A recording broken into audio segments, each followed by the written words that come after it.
live. Hello, and a huge welcome from myself, Sue Alexander, and Red Lenny. And we are broadcasting today live from the beautiful sunny Barbados. And we wish that wherever you are today in your home, that you're having an amazing day. So Rejuveness TV is all about you. It's about your health, it's about your wellness, it's about your environment, and it's working alongside us to really support you to live your best life in your best body and feeling absolutely amazing. It's about reconnecting with who you are and ensuring that the choices that you're making are suiting you, are creating health and wellness within yourself and within your family. So please do share this link with your friends and family so that people also can really benefit from the abundance of knowledge that between us we have. And we also welcome you to participate in the show so that you can ask your questions. Just follow the link that will be on the banner below shortly.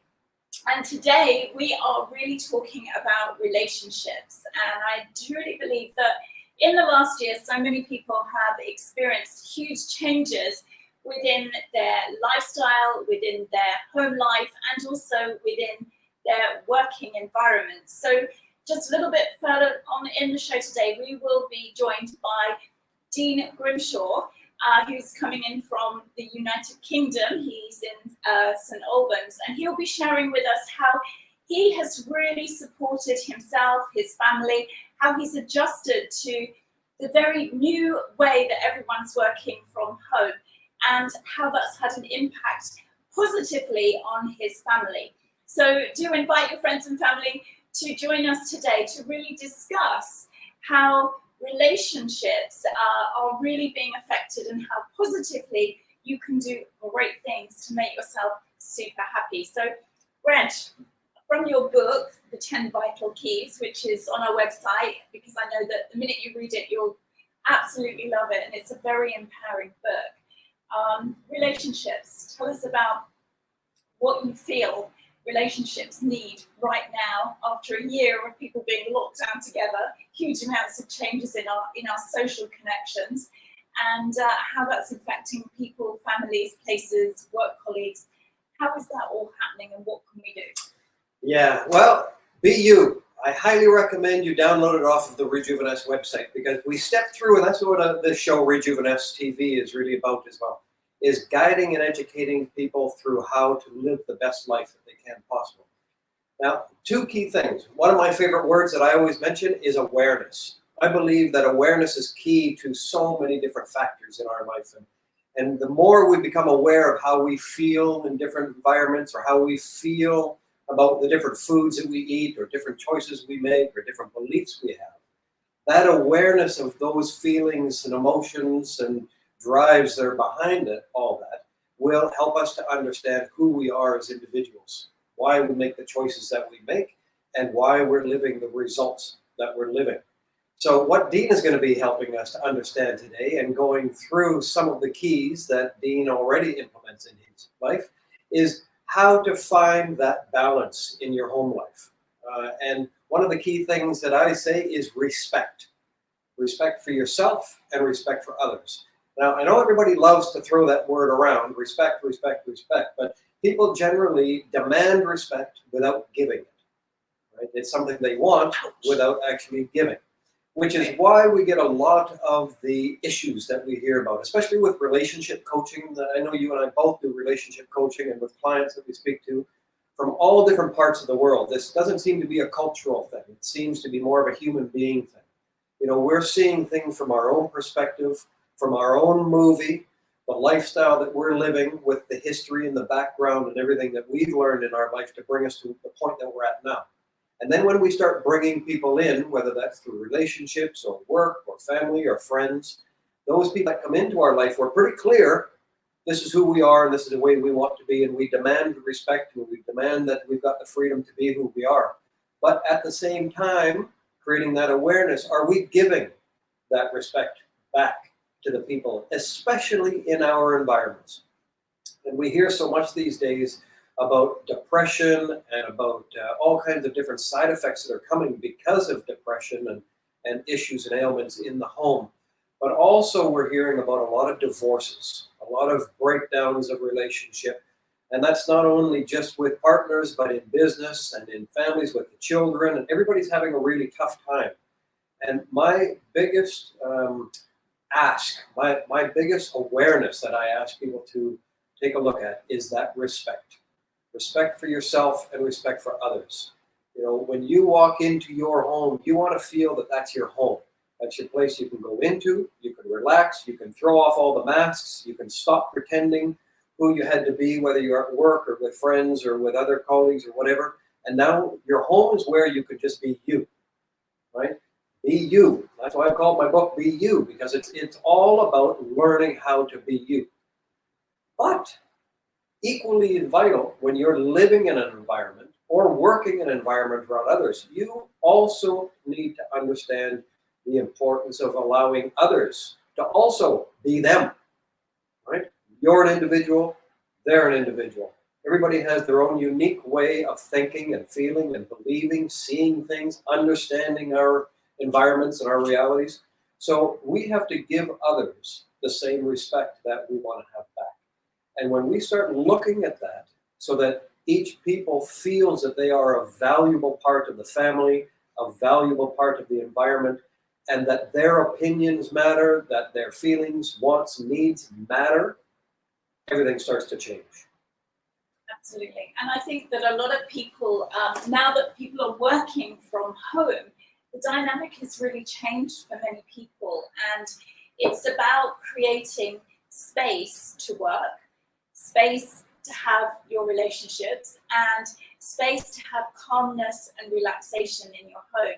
And that might just be a special corner in your house, because if you live in a one-bedroom flat, or in the studio apartment, or you're in a cramped environment where maybe space is an issue, ensuring that you have space set up correctly to work in your environment is really, really important. And that can also help one's relationship with other people that you're sharing that space with. So what kind of things can we do in our home space to be very mindful that we're setting ourselves up for great relationships with our nearest and dearest and ourselves, really? What would you say is a very nurturing environment? What do we have to be aware of? Well, again, everybody's unique. Everybody's going to have different things that make them feel comfortable or make them feel valuable or make them feel that they are in an environment or a home that they can actually just be them. Remove the masks, remove the demands, remove the expectations and the judgments and all this other stuff that we all get in the outside world. When we come home and we're in our space, this is a vital key. We need that respect and that space to be who we are in order to recharge and rebuild and to get your mind clear and to understand who you are as an individual and what you need and what you want to do, and able to grow. And then, like we were talking about the other day about having our 4 lists when you're putting your journal together, taking a little bit of time every day to do things that are important to you. Not only the work and the demands and the have-tos, but we need to incorporate the I would like to's. I would like to learn a new language. I would like to read a book. I would like to learn an instrument. Whatever. I'd like to travel around the world and take some time on the computer and go onto Google Earth or whatever. Whatever it is that you enjoy doing, you need to have a space and the ability to hack out the time that you want to do the things that you want to do. That is vital key number 1, for sure. I remember doing some coaching a few years ago, and a very respected coach, Bob Proctor, was saying at the time that, it's very important that when we walk through the door, that we spend time immediately with our loved ones. That's the first thing that we do, that we actually download our day. We spend 15 minutes really just finding out how your day's gone, but most importantly, connection. Exactly. Connecting with that person, that you've chosen to be with, or your family, or whoever, your parents, whoever you are living with, and connect with them to find out what their day has looked like. Because often, you're in a busy situation, and even if you're in the next room, or you're on your computer and they're on their computer, you might have headphones on, and you've both got so much stuff going on but actually you're not appreciating how the other person is feeling. Right. And I remember that Bob Proctor said at the time, you know, he'd been married for, at the time, I think it was about 46 years, and he actually specified that 15 minutes of quality time, downloading with his wife and actually sharing with her and allowing her to share with him what and how her day had gone, was absolutely the pure essence of their very successful marriage. So I think, as you said, respect in relationships is really important. Giving each other the time to have that voice and being truly honest and really connecting with that person. What about, you know, if a relationship is such that it's difficult to talk, Brett, how does one communicate? I mean, you know, rather than shouting at each other, because a lot of situations right now are people finding they are under a lot of stress, you know. We both know people with families, kids that have been at home for months on end, and very grateful that children have gone back to school now in many countries. But there's still an awful lot of stress in the household. How do we communicate? What can we do to make other people in our life feel loved and wanted and that they're appreciated? Yeah, well, that is a very simple question, and it can be asked very easily, but it's also sometimes very difficult to answer that question. And I'll tell you why. Many people have dedicated themselves to a relationship, whether that be a personal relationship in marriage or in a partnership or in a business relationship. And they have chosen that path more because of the beliefs that they have. I'm supposed to get married. I'm supposed to have family. I'm supposed to have this job. I'm supposed to do this and I'm supposed to do that, because that's the way we've been taught to believe that this is the right way. But when we look at the reality of how people generally treat themselves, especially in difficult relationships, if somebody has no interest in listening to you, or if I'm living in a situation where I have no interest in listening to the opinions, the thoughts, the feelings, the beliefs of the person that I'm living with, why have I chosen to live with them? And it's the same. You know, when that person is trying to speak to me, if I don't give them the respect and the time to shut off my outside world, the movie that I'm running, the lifestyle that I'm dealing with on an ongoing basis, and realize I've left the outside world apart. I've come to my home, or I've come to my office, but whatever example you want to use. But I've chosen now to go to an environment where I'm sharing my time with somebody that I either care about or that I've dedicated time to build a business or whatever with. It is vital to give those people the opportunity to talk. And not only the opportunity to talk, but more importantly, for us to listen to actually what those people have to share with us. And I see this, if we're talking about family, and Dean's going to be coming on, because one of the things that really piqued my interest when we were talking with Dean earlier is he said that his relationships with his wife and with his children is better now than it was before COVID. Dean has always kind of worked from home and worked from office, but now he's stuck working at home, like many of us are. And he has 4 children and a wife who are all crammed into one space. And you would think, from what we hear generally, that would become more and more difficult. But one of the things Dean talked about also was talking and listening, right? We have to feel that we're able to share, because if we don't feel we can share and somebody's not willing to listen to us, well, then we don't feel that we have any value. We're not loved, we're not appreciated, we're not respected, we're not cherished, and our opinions don't matter. Well, the second we feel like that, everything goes into shutdown. That's a downward spiral, the beginning of the end of a relationship. I know myself, I was in a very abusive relationship where my partner just couldn't care less what I had to say. I tried writing it. I tried sending emails. We got a little book where we could communicate. I tried speaking. They just weren't interested. So that relationship ended, you know, and I saw that coming, just because when somebody has no interest in you, and not only do they not have any interest in understanding you, but they belittle and judge and put you down for what it is that you're trying to do without even understanding the full spectrum of who you are as a person or what you're trying to achieve, well, that's belittling. And that's the end of a relationship. Relationships cannot continue going on. And we see many people these days, they're living in those type of relationships and they're miserable.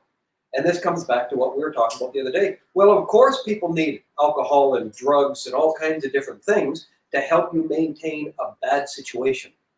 And when we're looking at people who have chronic problems, they've got addiction problems, they've got all these different issues, depression and different things that they're dealing with, it's probably because they're surrounding themselves with people who don't respect them, or they themselves don't respect the people that they're with. And it's like two magnets on the wrong side of the magnet. They push each other apart rather than coming together. So if you've just joined us on Rejuveness TV, welcome. Today we're discussing relationships and how the present situation and the changes that we've all experienced in the last year have taken our relationships to extreme. And for some people, it's been a very negative situation, the environment that they found themselves working in, living in, and the relationships they have been in have not been ideal. And what we want to do today is to give you some guidance and some understanding that you do not need to stay the same, and give you courage and input and support as to what you really should be looking for as to living your best life. Here at Rejuveness TV, we truly believe that everything affects everything.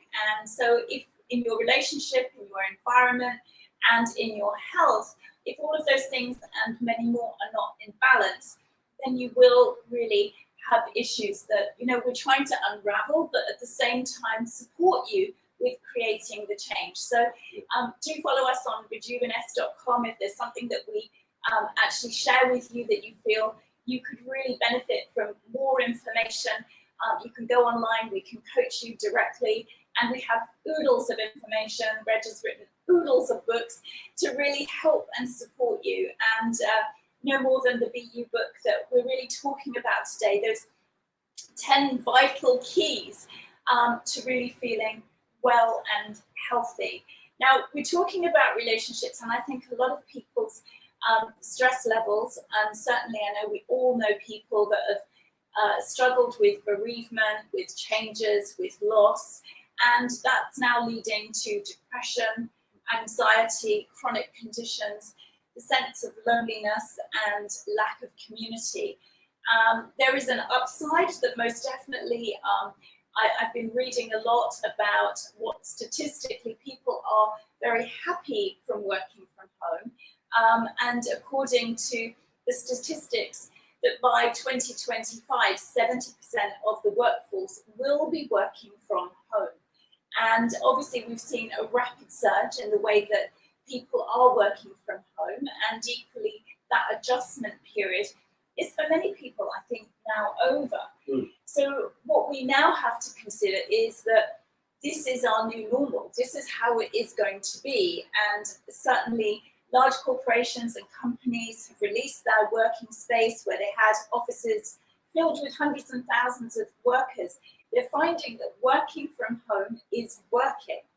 And as that's the key message, what we really need to do is to address that if it's not working for you, what are you going to do that's different? So, you know, let's talk a little bit about working from home and, you know, what has setting the environment, what should we be doing on a daily basis from our personal health point of view? You know, a lot of people are probably sitting at their desk and, you know, how do we set ourselves up from working from home so that we're in a great space, so that we're looking after ourselves, so that we can look after the responsibilities that we have? Yeah, again, that's a tough question because everybody's unique. I know I keep saying this, and it's not that I'm trying to skirt around the question. It's more the reality that everybody's unique and everybody's different. If I said, you know, you had to set up your desk a certain way and you need to use a certain chair and you should have your computer here and your desk there and that plant over here and your water jug over there, that's going to work for a very small percentage of people. But they're all great things to have. But they are all great things, yes. And I mean, again, through the books and through different, most people know what they need to do. Most people know I need to be drinking more water and I need to be eating cleaner food and I need to, you know, my environment set up in a certain way. It's the fact of the matter is most people don't do what they know. Yes. Most people do what they've been trained to do, what they've always done, what their habits do, what's easy, what fits into the environment with the others. And my philosophy is always awesome. Know what you know, believe what you believe, but also question yourself about your beliefs. Are your beliefs working for you? Are they taking you towards your goals? Are they helping you to live a healthy life in a healthy body, in a happy and in a fulfilling way? Or are they stopping you from it? Do you spend a lot of your mental brain power going, I wish it was this way, and I wish that, and I wish I could do this, and I wish I could do something else, and I wish things would change? Because if we're constantly wishing for something to change, but yet we've got all this knowledge and education and wisdom in us from years of experience or from college or from university or from courses that we've taken, but we're not implementing that. That's the issue. That's the issue. And that's why I wrote Be You. Because it's not telling you this is the way you should live. It's more, hey, be aware of these 10 areas. Be aware of these 10 key things. And during these, when you're in one of these 10 key areas, just be aware. How are you feeling about that? And can you make simple little tweaks and adjustments to your environment or even your perception, the way you're looking at something? If you just tweak something a little bit, it can change everything.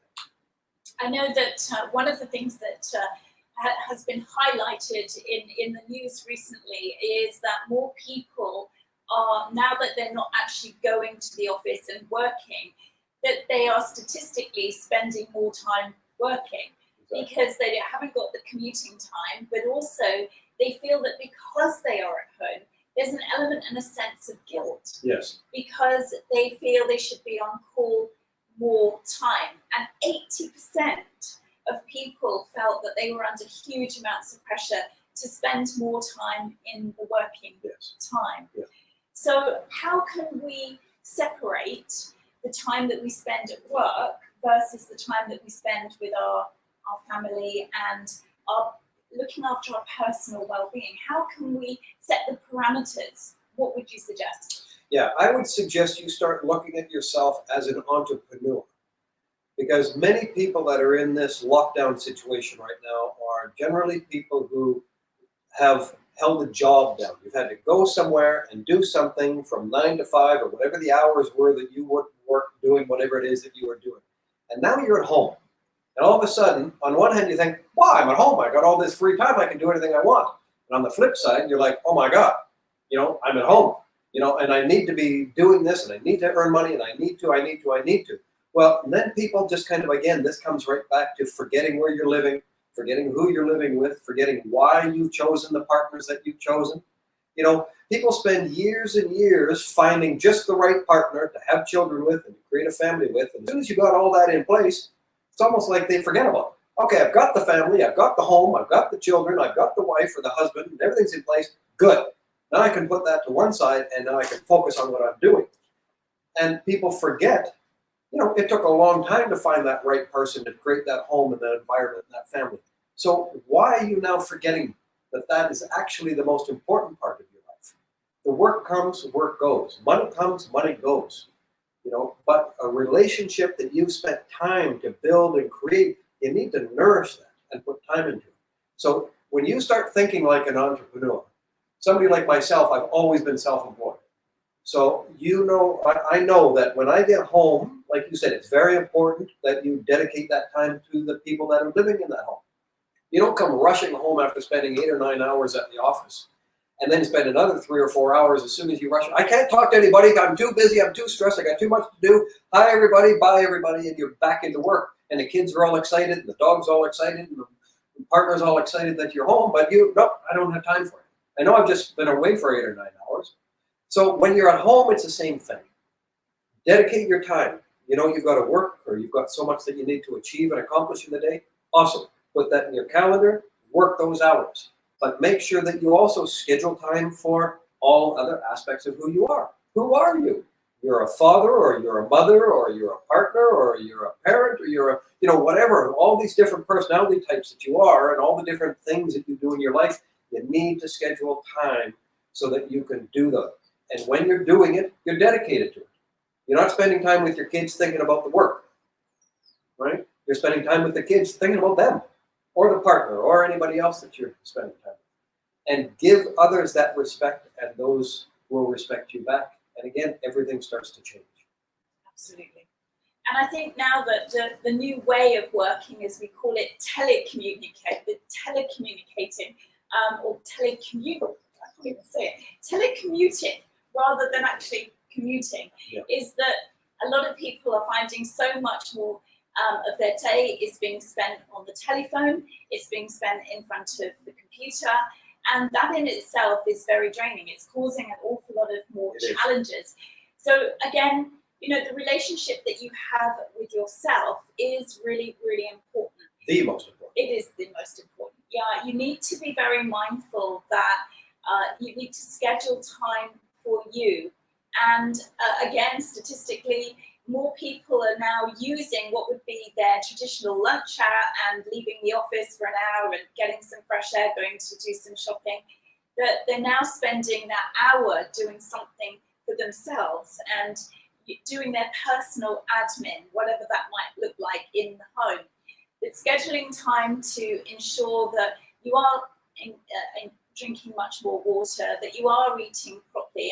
And after we've spoken to Dean today, we are going to talk about nutrition, how you can really boost your memory, how you can boost your efficiency, how you can keep yourself really buoyant throughout the day. Because again, if you're sitting sedentary throughout the day in an office situation, a lot of people are finding that, you know, they're becoming very lethargic, they're finding themselves being quite depressed. There's an element of loneliness as well about working remotely, and we don't have that connection that we have in the workplace. I know here, you know, where we are in Barbados, that there's an awful lot of people who are feeling very flat, that they're not quite sure how they're going to start and feel energetic again, because in any situation where you've been told you cannot do something, all the normal things that you would normally do, go to work, earn money, go to the shops, interact with other human beings, enjoy fresh air, going for walks, feel unencumbered that you're not allowed to do things because of rules that suddenly humans have had to integrate into their thinking process. That there's an awful lot of people that are quite anxious and depressed about getting back to work and the normal, and that they're finding that actually they would just rather stay at home and do nothing. So how do we incentivize ourselves to get up and do something, you know? And this is a global issue.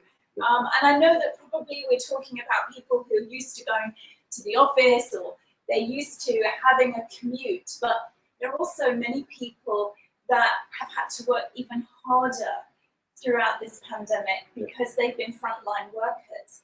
And, you know, they've been exposed to extremes that have taken them emotionally to extremes. And this is again where partnerships come in, because if you have been a frontline worker, you have been working in a hospital, you are a doctor, you are a key worker working with, you know, the elderly, the young, the old, the fragile, then you've been possibly exposed to huge amounts of trauma, tragedy, emotions, bereavement, and that's going to play a huge impact on you as a human being and how you're coping then with your own personal environment and how you feel about that. So Reg, you know, what can people do to try and kind of support themselves? What do we need to do as human beings? You know, I'm quite blunt. Yes. With things. I'm not the type of coach or mentor that likes to drag people out dealing with issues and problems for a long time. And at the same time, I'm very aware that there are very easy answers to these types of things, but it's definitely not easy, or it's not simple to make the changes or implement what it is that we know. So, two key things: your perception on what it is that you're doing. You know, being bluntly honest with yourself. Why are you living the life that you're living? Why are you doing the things that you're doing? Right? And two is your purpose. What is your purpose? The majority of people that I talk to around the world that are depressed or having all kinds of health issues or relationship issues, work issues, success issues, happiness issues, whatever, it's because they have forgotten what their purpose is. Right? They're running off their beliefs. They're living off of kind of almost zombie mode, where they wake up in the morning and they do their stuff and they rush through the day, and then at the end of the day they need to drink something or smoke something in order to maintain it, so that they can relax right before they go to sleep, before they have to get up and do it all over again. And it's more like they're a robot rather than a human being. And they've forgotten their purpose, and they're living off their beliefs. So I tell people two very easy things that are not easy to actually start to implement into your life. Look at your beliefs and question yourself. Are my beliefs working to my advantage? And are they giving me the life and the lifestyle that I want to be living? And what is my purpose? What is my purpose? I'm getting up every day. I'm spending my life energy, my money, my time, my health, my whatever, to do something. Am I working towards? Is every day one more step or a half a step or a shuffle closer to the goals that I'm trying to achieve? Or am I just dealing with everything and nothing's ever going to change, and in 10 years from now it's going to be the same as it is now, if not worse? And if you're living that way, it explains a lot of things. I think that's very wise words. Well, on that note, we are going to bring our guest into the studio now. Dean Grimshaw is in St. Albans in the United Kingdom, and he's going to share with us exactly how he's found that being with his wife and his four adorable children, who are 9, 8, 5, and 2, so there's a lot of energy in that house. A lot of energy in the house. Dean, welcome to the show. There it is. Good to be here. Good to see you. Good to see you. Wow, you're looking so well. Oh, thank you. Thank you. How do you look so happy, healthy, and we're surviving. with a house full of 4 kids? Well, it's certainly a full life. There's never a dull moment in the Grimshaw house. So yeah, it's fantastic, to be honest. And it's interesting listening to all the points that you went through, because like you say, there's always a simple question, but there's never a simple answer. And going back to my experience of going into the whole lockdown process, it wasn't an immediate success story. You know, the first few weeks, it was a shock to the system. Everything changed, you know, because I was at home, the children were at home, and effectively there were 6 of us in a small little house with all of this, well, you can't do this, you can't do that, you can't go anywhere, you know. It's like, well, you know, people are bouncing off the walls. And the bit you mentioned at the start of everyone having their own space, well, that wasn't a thing. Immediately everyone's in each other's pockets, and there was a lot to contend with. So in a weird way, it was stressful at first, because we was all trying to work out what the boundaries were and what it meant for each other. And that was the bit that was stressful, if that makes sense, because I liken it, well, like if you go to a coach, the reason you go to a coach is because they're there to fix you, if that makes sense. But now you're surrounded by people who all want to be fixed, and it's like, well, who's the one doing the fixing, if that makes sense? So when you get to the dinner table, everyone's coming with their problems, but nobody's the problem solver, because everyone's brought their own problems. Yeah, it's interesting. Everybody wants to be fixed, but at the same time, everybody has the answers and they know how to fix everybody else. Exactly. So for that immediate period, everyone's trying to work out what's going on, and thankfully we've got a real tight family, you know, and it's come out of the wash really good. And, you know, we've had a fantastic experience at the end of it. But what I seem to... Well, you could just touch on that. Sorry to interrupt you, but just before you jump off of that point. So you guys are sitting around. When do you find your family time, that everybody has an opportunity to share or feel that they are a respected and valuable part of the family? Okay, so I think the first thing to sort of consider is the fact that, you know, there's 6 of us in the family, you know, the youngest being 2, the oldest, you know, being us. But we're all equal in our family. You know, there is no we're the parents, you're the kids sort of scenario. Like, you know, there is some leadership, obviously, because, you know, they need us. But I think what's important is that they've all got a voice. And one of the things that came out as a massive positive with the whole lockdown thing was we really got the family table back. Because if I think back to when I was at work, you know, I wasn't getting home till 6:30, 7 in the evening. And the children would have had dinner at 5. I'll come in just in time to like tuck them in the bed, eating my dinner late. And, you know, you're getting on to nutrition at some point. You're going to tell me how fantastic that is, right? Eating late in the evening. But that was life, you know, because, you know, you'd be getting out of the house at 7, 7:30 in the morning, getting back at like 6:30, 7 in the evening. Well, there was no family dinner table. And if you look at all family units all through time, so much happens at the family dinner table. And we've got the family dinner table back. And it's absolutely massive for us. It's huge. Because So no electronics. This is family time where you guys sit and chat. That's it. So we all sit down, we say grace together, you know, gratitude for our dinner, and we say, well, how was your day? Wonderful. And does everybody get a certain amount of time to talk, or everybody's talking over top of each other, or how does it go? Well, it's quite free flowing, you know, because you see some people are itching to say something, some people aren't so fast. And also, as per all the time we spent together, all the characters are different, you know, like some people are more expressive in the family, some people do talk more in the family, some people are more conservative in the family. So just to sort of demand that they all share the mic equally isn't always the right thing, if that makes sense. It seems like, how can I put it? You know, we always want to be fair, right? But fair isn't, in my opinion, treating them all equally. Fair is treating them how they want to be treated. Exactly. You know, as they deserve to be treated. Yeah. Exactly. And, you know, they don't all want the same things. Right. And Dean, you've obviously not just been parents, but like, you know, hundreds of thousands of parents and carers all over the world. You've also become teachers to your children. How have you managed the process of being a teacher to your children? How has that worked out? Yeah, again, that was a tough subject at first, you know, because we're trying to work out the way through it. But for me, I found it really interesting in the end, because at first it was a case of, right, we've got to get through it. It's almost like Sergeant Major Daddy, like, right, just ticking things off. As soon as we've done this, we can get to play, sort of thing. And it got fireworks and it wasn't well received. And then all of a sudden you step back and you think, well, this is actually a really good opportunity to learn how my children learn.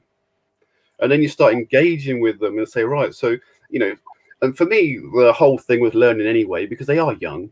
What's more important to me is their attitude toward learning, opposed to the, you know, what they succeed or what they get at the end of it, if that makes sense. Because my oldest child's only 9, and all parents want the same thing. We want our children to grow up, and we want them to be self-sufficient. We want them to grow up to be their own people, their own adults, if that makes sense. And if I'm just kind of spoon feeding them along just to get a little tick in the box, in the long term, that doesn't really help them too much. There they are. They're my beautiful babies. Gorgeous babies. And I am completely biased. And so should be. Yeah, so the idea for me is they build up their habits. You know, like it's cliche. We're all aware of it. Like, it's more important they work hard than what they attain, because it's the attributes and the skill sets and who they are in their character that's going to determine their success in life, if that makes sense. And this was a thing that me and my wife discussed a lot as well, because my wife was very much like, oh, I want them to hit the levels. I want them, you know, each year she'll be looking at, are they at the appropriate age, blah, blah, blah. And I'm like, well, for me, it's more important about their attitude toward learning. Do they enjoy it? Are they engaged in it? Are they curious about it? And, you know, maybe it's right or wrong, but I'm open to the fact that they're not going to be into all subjects. They're just not. And from my own experience growing up, you know, I was always told maths, English, science, and I was driven into the maths, English, and sciences as a youngster myself, because my father thought that would be the right thing. And, you know, he loved me and he wanted the best. In truth, I'm not a dumb boy, but I'm not really an academic either. And there I was spending all my time on the academics. And, you know, I did okay, but in hindsight, it's like, well, doing okay at what you didn't really love, was that really the right use of my time? And now I look at my children differently. Like, I've got a real chance to understand how they learn. I've got to understand what makes them tick, what drives them, you know, what motivates them, their passions, how they express themselves. And they're like little people, but you can see they're starting to become people, like bigger people, you know, and you can see like the roots of it. And that was a really exciting time for me. Do you take time individually with each child, one-on-one, or are you with a group? Again, that was a massive thing I put a lot more focus on. So one of the challenges of being a big family is you get, you know, trudged around like the Waltons, you know, the Grimshaw tribe, the Grimshaw gang. And like you say, they all blend into one. It's like, which kid's that? Oh, I don't know. It's one of the Grimshaws.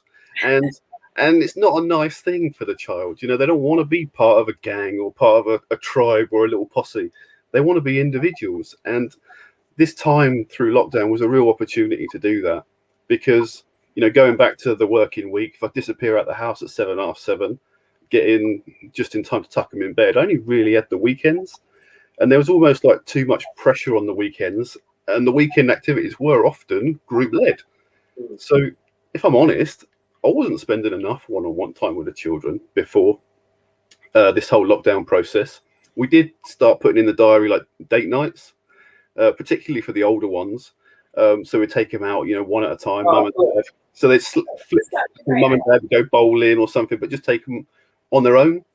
And it was fantastic, but it wasn't always logistically easily. So they're often waiting a week or something for their little date night. But it was something we thought for a long time. We knew it was important, but it was just making it fit in, if that makes sense. But now there's so much more opportunity to do it, and we've really made the most of it, to be honest. And do you see them as people? So we talk an awful lot about mental and physical health.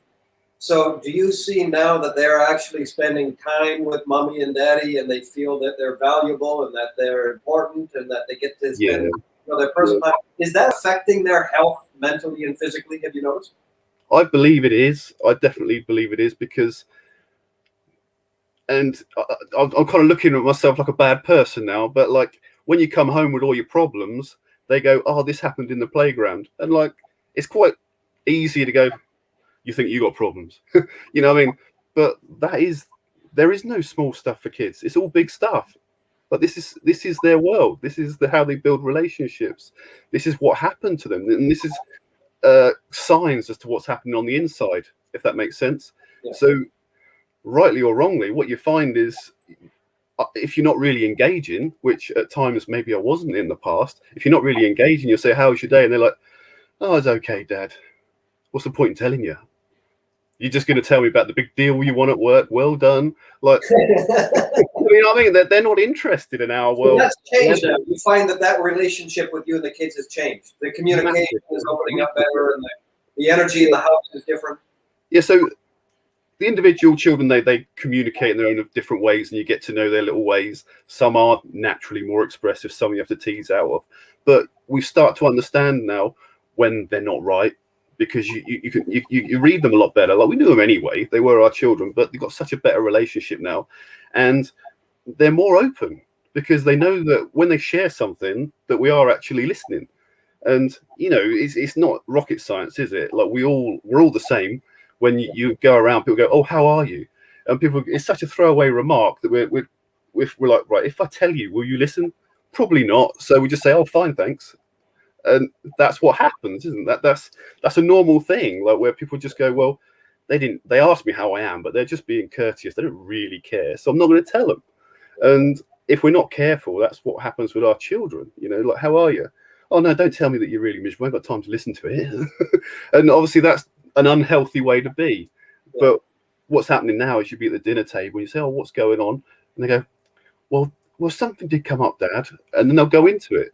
And it's like, brilliant. I mean, that's just absolutely. Well, I know I've asked you 3 times. I'm going to ask you one more time, just because there's a very specific. I want to just understand. Do you feel, or have you noticed in your children, that since you've now been spending that much more time with them, so that they feel that their opinions and their sayings are respected and valuable, has that calmed them down as far as hyperness or mood swings or crying spurts or fights between the kids or anything like that? Has anything changed, and the home is now a more mellow, loving, calm place to live, or is it still pretty much the same as it always was? Wild. It's definitely calmer. Like, to say that those high moments don't happen would be a lie. They still rub off each other quite a lot, and things like that.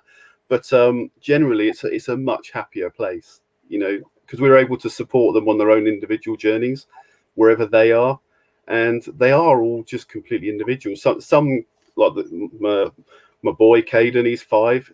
He's literally like a tornado through the house, running around. Whereas my older son, he's very inward. He just wants to find somewhere to hide. So there's certain times when he doesn't want you to ask how he is. He just wants you to leave him alone. Like, he wants a bit of space for a bit, and it's not a bad thing to let him have that space. And then when he's ready, he comes back, so to speak. And my daughter, she's 9, but I'm already getting the early warning signs of what she'll be like as a teenager, and she's trying to find their own independence and disappearing off.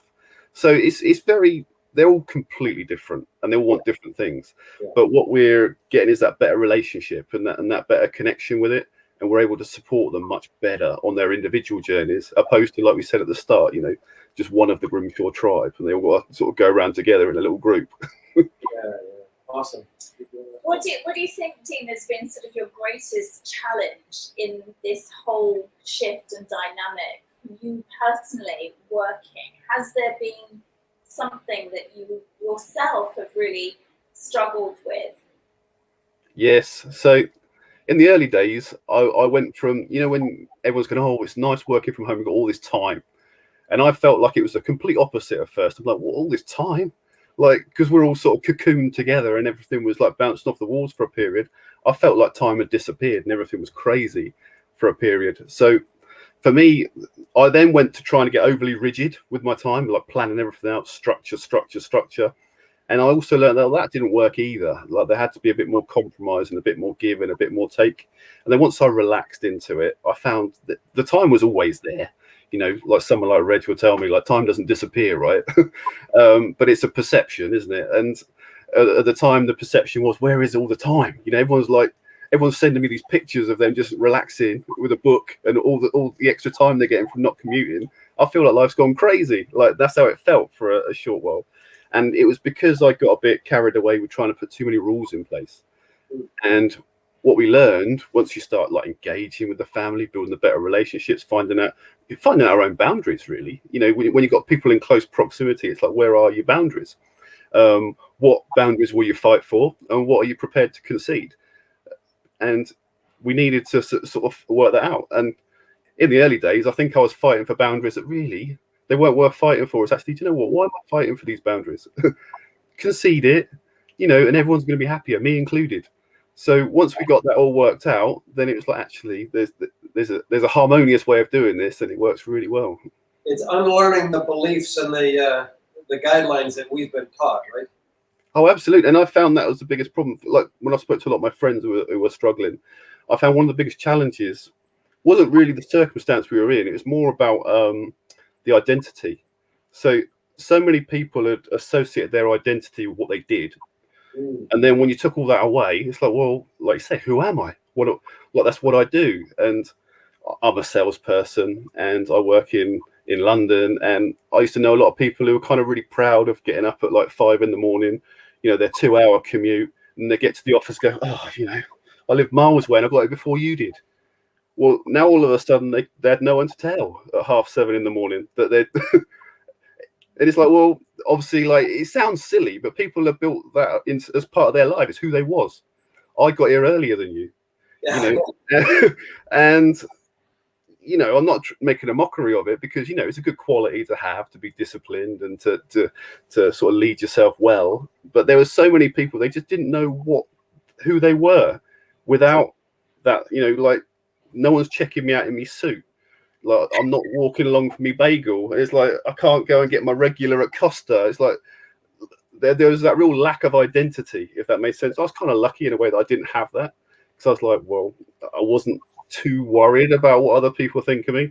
If I was, I'd probably have a harder time in life, but it didn't worry me so much. And I know that we did have the challenge with Sarah, my wife. So she's always been a worker. And she lost her job as part of the lockdown thing. And I know that she struggled with that for a period, because part of her identity was she's a very proud mother who always works hard and always provides.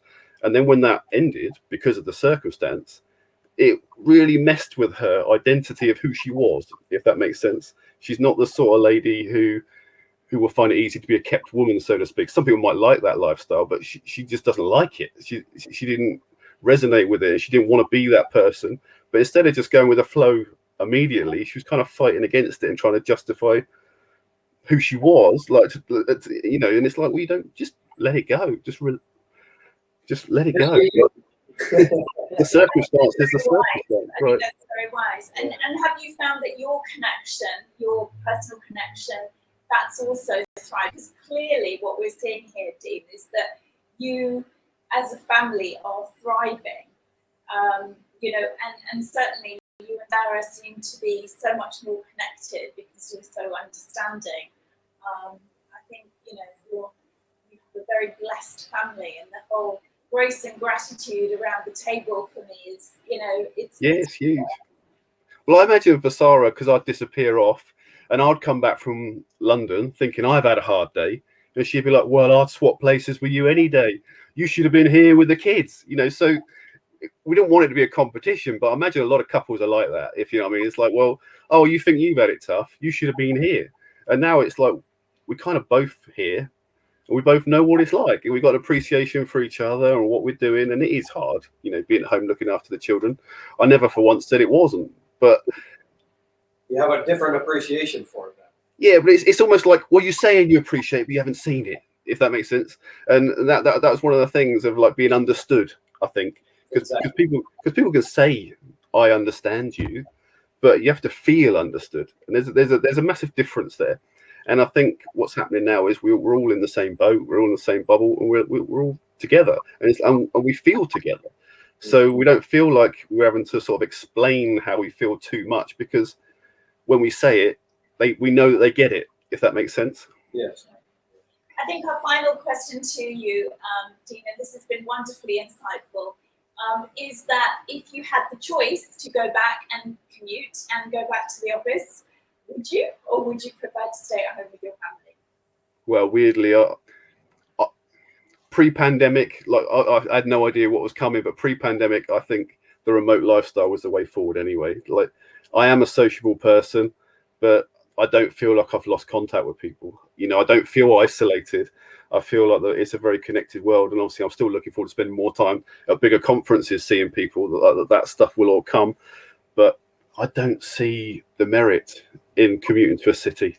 It probably doesn't help that I'm not a city person. Like, I grew up in more rural areas, so I'm more interested in looking across an empty field than I am looking across, you know, the city landscape. So I don't really like going to cities anyway, but I go there because obviously the employment opportunities. So definitely, if I could get away with not getting on that commute again, I would not take it back. No, because is that opportunity there, or do you think moving forward for the rest of your life, kind of thing, you can see making different business choices? Yeah, I definitely could, you know, because what I've gained with my family and what I've gained in the relationships with the people I love and the people close to me, I just don't want. Now I have that. Why would I want to let it go? I know we were going to let you go, but I have to ask you, because I know we're a little gone over, but we love talking to you, and the information is very valuable. And I forgot what I was going to ask now. Yes. So the relationship with your family and with yourself, and the health and wellness and everything that's bringing it all together. I forgot where I was going with that, but I can see that from what I knew of you a couple of years ago to come to where you are now, you're a much happier person, and you look much healthier.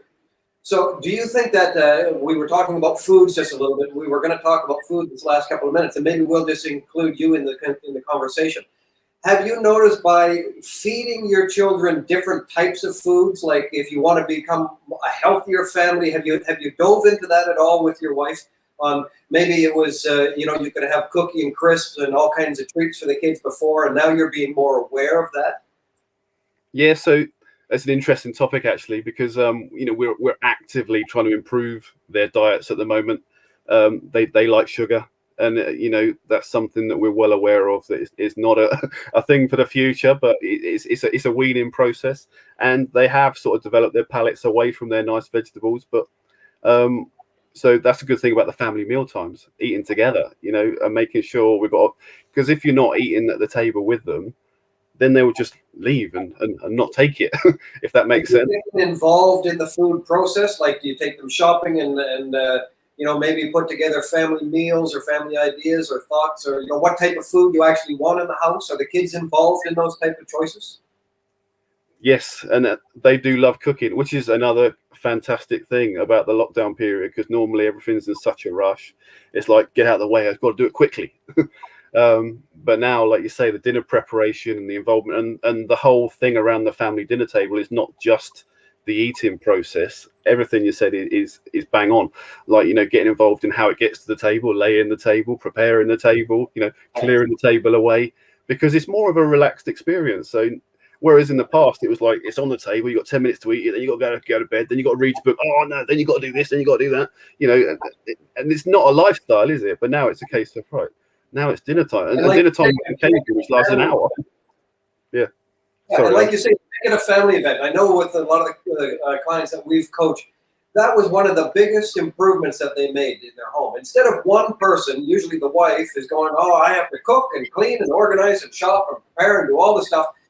Get it all onto the table, and everybody just shows up and eats and then disappears. And then she's got to clean it all up and organize. I mean, that's just, it doesn't work. You know, that's an unsustainable long-term solution anyway. And when you do start getting everybody involved, and just like we were talking about communication, you get everybody involved so you know the palate of everybody. What types of foods do people like? And okay, everybody's involved with that. You know, and you get different kids involved with preparing different parts of the meals or bringing it to the table, like you were saying. And all of a sudden, you know, the whole thing is now a family event rather than it's one person's responsibility. You know, so from beginning to end, it's a flow, and it's part of what you're doing together, and it does become a lot more enjoyable and brings people together. Yeah, absolutely. Like we had to bring all the etiquette to it as well, you know, because in the early days it's like, right, I'm eating them off. They're like, no, wait for everybody else. You know, it's a family experience. I said, you wouldn't just go to a restaurant, eat your dinner, and then shoot off, would you? I mean, like, you're still or get on the phone and sit there playing on the phone. Well, that's good. The 9-year-olds only just started getting into that, so we're not a very techie family with the kids. Like, in fact, it's only the last year they've sort of discovered computer games and things, because I'm always a bit of a bore with that. I don't want them getting too much into it. Well, everything's got its time and place, right? Yeah, You've been an amazing guest. Thank you so much for sharing your time with us and you know, sharing the demographic between your beautiful family and how, you know, we can truly see that this whole situation, like for many thousands of families across the world, you know, the whole pandemic has reconnected people, and you know, that's a message that we really wanted to share today, is that, you know, there are different ways of doing things, and the closeness and also the support and respect of family situations is, you know, we can see you're thriving as a family, and we wish you all the success and love to all of you and your family, and thank you so much for sharing your time with us here. Oh, brilliant. Well, thank you. Thanks for letting me come on the show. Thank you. All right. I look forward to talking to you again soon. Take great care of yourself. Thank you. So everyone, today we've really been sharing about relationships, the importance of relationships, the importance of respect, how it's really changed people's way of time management, of their health, of space, of their environment. So much has come out of us having to change the way in which we work. And I will hold back on the foods today. I'm not even going to try and cram that in. No. We'll have another show about that. We will. So we want to thank everyone today for joining us here at rejuveness.com, our TV station, where we're here to really support you in life's challenges and to ensure that you're living the best life that you possibly can, living the life that you love in the body that you love to live in. And it's all about awareness. It's about really working with the keys to success and health and wellness, being supportive, being kind, being grateful, and really giving you the tools to live your best life so that you feel completely aligned with the new world that we are living in. So I'm going to hand it over to you to say goodbye to everyone today. And from me, wishing you a wonderful rest of your day. Yes, and thank you so much for sharing your time with us. And please do, if you feel that there is anything that we can add to this show or that you would like us to see talking about, feel free just to send us a message and connect with us. And also, if you'd like to be a guest on the show, you can join us. And get onto the website, rejuveness.com. If you haven't already downloaded the little booklet, The 10 Vital Keys, I highly recommend that you do that off of rejuveness.com so you can follow along with us through the 10 different keys that can help you to live the life you love in the body that you love to live in. So we're going to be back on Friday at the same time. Our guest is Samantha Young-Fielding, who will be coming from a company called Happiness. She's in New Zealand, and she has so many talents, so many stories, and is such a fun person to be on our show, talking about health and wellness and how the situation that she's been in over the last 7 years has really changed her as a person. So do join us again at Rejuveness TV on Friday, same time, same place. And from me and from you. From me, right. Goodbye and thank you for Bye. joining Have a us. good afternoon.